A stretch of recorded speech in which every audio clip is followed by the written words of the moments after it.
Hai, nama saya Dr. Joy M. Thomas. Saya merupakan pakar kardiologi intervensi kanan dan elektrofisiologi di Hospital Apollo di Vanagaram.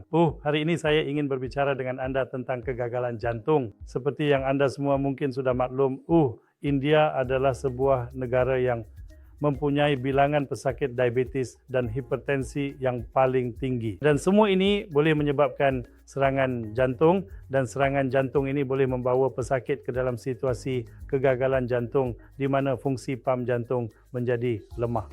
Dan keadaan ini boleh menyebabkan kematian mengejut dan kemasukan ke hospital yang tidak dijangka.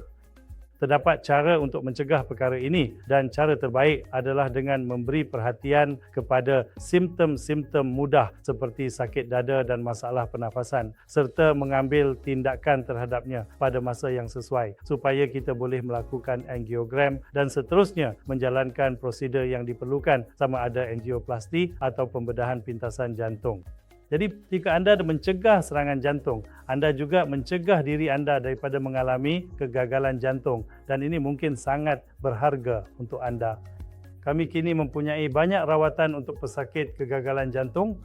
Kami mempunyai peranti untuk kegagalan jantung, alat pacu jantung desinkronisasi, dan LACD, defibrillator boleh tanam dan sebagainya.